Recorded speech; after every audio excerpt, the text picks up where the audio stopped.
Hello everyone, my name is Ekaterina Kardakova. I'm an opera singer, voice and public speaking coach. In this video, I want to tell you and give you some ideas how you can improve your online self-presentations. We spend so much time online nowadays. Online meetings at work, online meetings with clients, job interviews, webinars, online education, etc. So we have to learn how to present ourselves online. However, I see that many people still have troubles to present themselves online. As long and as fast the camera turns on, many people feel black out. They really have fears to start talking as long as the camera turns on. So what to do? I see that many people have the same, absolutely same mistakes. Mistake number one. When the camera turns on and you have to say something, many people start to speak extremely fast. Very fast. And especially if you speak not on your mother tongue and you have a little accent, so it's so hard sometimes to understand people because of the accent and because of the speed of talking. The second mistake is that when you speed up, you don't make any breaks. So there is no chance to observe the information, to understand information. It's just, flow of words, and there is no chance to catch any of them if you don't do these breaks.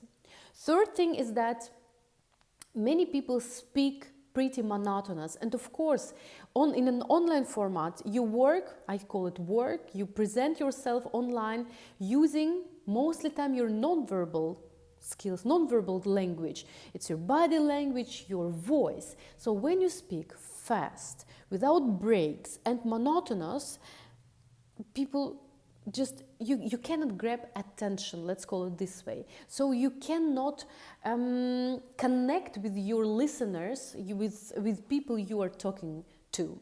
Next thing is that, especially online, people find it difficult to connect with eye contact, because many of my clients say, I don't know what to do, because for example at work many of my colleagues just turn off the camera and I get lost. I don't know with whom I should talk because all the cameras are off. However, your colleagues might turn off the camera, but if you have your camera on, you have to work with the camera because they're watching you. You might not see them, but they're seeing you. So you have to work with the camera and do it correctly.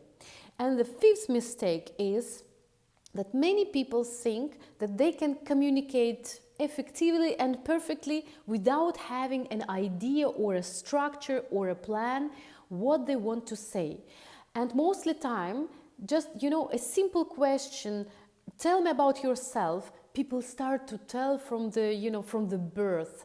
So it's pretty hard to understand information if you don't have it clear, short and structured. It should be always structured, so you should be prepared. You should think before what kind of message I want to give. That's why I suggest you these 4 exercises. Exercise number 1 is that you practice in your daily life to speak slow and with breaks. For example, I tell at the beginning of every video, I have my presentation. Hello, my name is Ekaterina Kardakova. I'm an opera singer, voice and public speaking coach. So after every sentence, I make a break. It's a point. So every time when the sentence ends, I make a short break. So you as a listener, a person who is watching me, you have the time to understand, pursue and work with information I am giving to you. So please try this. Speak slowly with breaks in your daily life. And believe me, people with whom you will talk and communicate will understand you much better. Second exercise is how to avoid monotonous voice. Please go to my playlist Voice Training. You find there many videos about emotions and voice. So ask yourself, with what kind of emotion I want to give this information. And keep in mind that we people understand and remember information on an emotional level. We don't remember the words, but we remember the emotion and the picture which these words create in our head. We remember these emotions and pictures. So just an example, if you're going to a job interview and you're a little bit nervous, but ask yourself what kind of message and first of all, emotional message I would like to give to my listeners. Yeah, is it a joy? Is it an excitement to talk or to have a new job? What is it? Because if you don't ask yourself about this emotional message, you sound very monotonous, because the voice is an instrument of emotions. If you have a little fear or you feel a little nervous, make some breathing exercises, but ask yourself, what kind of emotions I want to give, or one emotion, for example, joy, contempt, being here, to tell about my experience, to tell about my exercises, to communicate with new people. What is it? Next exercise, work more with your body language, because online, this is the only thing, what you can do is to work with your non-verbal, to work with your non-verbal language. So, many people, how do they start an online conversation? Every time, for example, when I start consultations with my clients, I turn on the camera and I see the person is starting checking the camera, the audio, and so the face is like this. And if you don't know a person and you see this person for very, very first time and you see this face, it's not that fun actually, right? So when you turn on the camera, smile. So show on your face, with your mimic, with your non-verbal communication, that you're glad to be here, that you're open to this conversation. The second thing what you have to consider is that we sit in front of the camera or in front of the computer, and many people have these big chairs, working chairs, with this thing there for hand and so on. So they kind of, sitting like this because it's comfortable in a big chair. When you close your upper body, the person who sees you subconsciously reads that you are closed and you are not open for this conversation. So be careful that when you sit in front of the camera, you really open your chest and your shoulder. You show with your upper body that you are happy and glad to have this conversation, to meet this new person. You are open and you smile. So you create these positive vibes, this beautiful, relaxed atmosphere. And then the conversation from very beginning starts to be pleasant.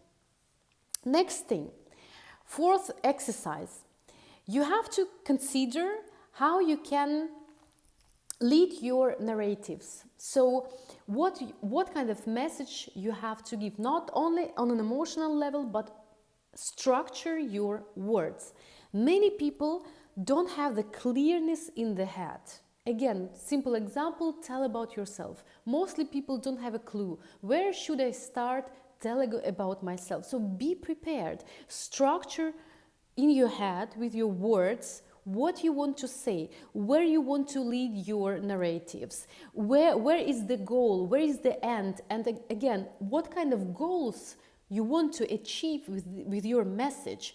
Is it to tell about yourself, about your achievements, to be liked by this person, etc. So to have a structure, to think before what you want to say, to maybe to write down some bullet points, some the most important, how do you call them?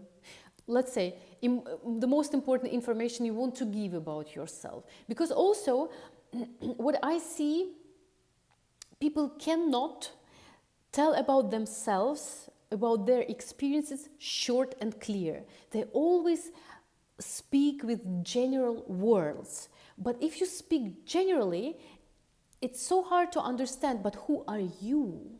What are your achievements? What are your strengths? What are your skills? Because it's kind of general for everyone. But I'm talking not with anyone, I'm talking to you. And I would like to meet you and learn more about you. So be prepared about what kind of information you want to give to a person you're talking to online. If you have more questions, write in the comments below. Thanks a lot for your thumbs up. Subscribe to my channel, share this video, and see you in the next video. Bye bye.